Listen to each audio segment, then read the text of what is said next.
festival qui commence le 5 au 10 mai, c'est après-demain, pour mettre à l'honneur, donc de manière relativement inattendue, ce joli territoire et le delta du Rhône. Donc une découverte assez insolite avec des sorties originales cette année pour découvrir un territoire qui n'est pas, comme je disais tout à l'heure, réservé à la découverte des taureaux et des flamands. Alors qu'est-ce que vous proposez d'original ?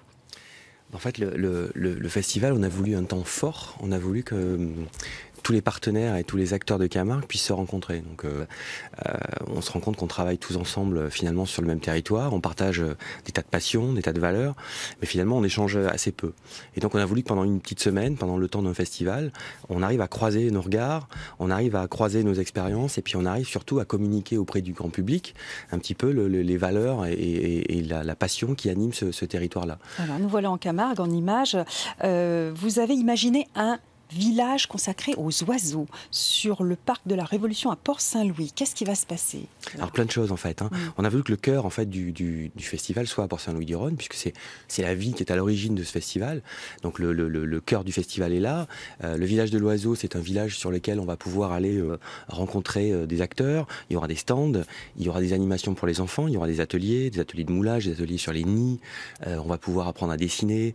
Il y aura des ateliers sur le goût, puisqu'on a la chance d'avoir un patrimoine culinaire assez important en Camargue, avec le sel, avec le taureau, avec les coquillages. Donc on a voulu qu'il y ait des animations comme ça qui permettent de découvrir ce territoire-là à travers toutes ses facettes. Donc tous les jours à 11h et à 14h par exemple, il y aura des ateliers sur le goût, donc vous pourrez y participer, vous pourrez apprendre des recettes, mais goûter évidemment aussi, forcément.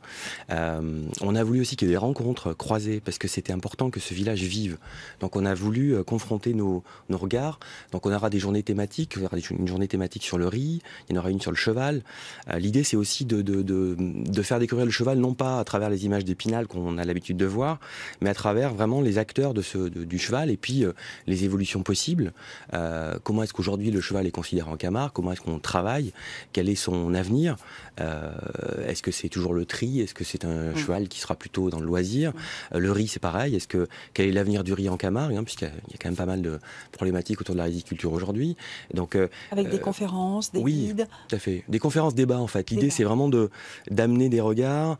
Il y aura quelqu'un qui va animer là-dessus, et le public pourra participer et justement avoir une idée un peu plus précise de ce qui se passe réellement en Camargue. Voilà. Bien. Avec des visites guidées par des naturalistes. Si vous aimez les chauves-souris, comment apprendre à reconnaître les oiseaux, condition de se lever tôt, je crois.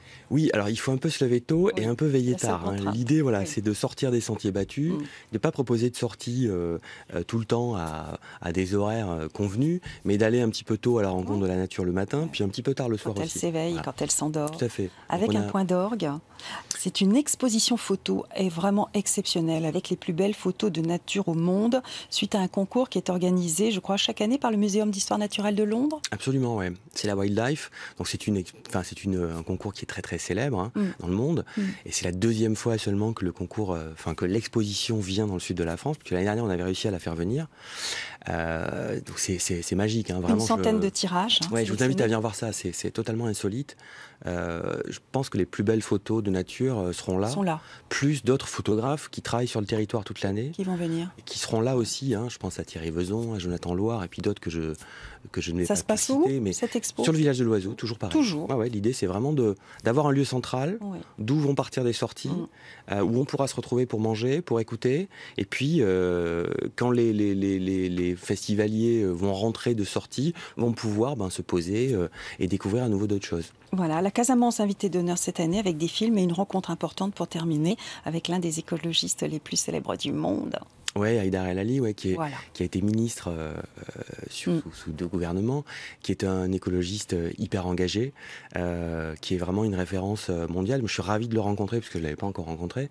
Donc c'est un peu une référence pour nous. C'est quelqu'un qui est très très engagé dans le combat écologiste et qui a une vision très globale de tout ça. Il sera là le 6 mai. Merci beaucoup, Frédéric Lamour. Rendez-vous en Camargue pour ce festival consacré à votre joli territoire. Merci d'être venu. Merci.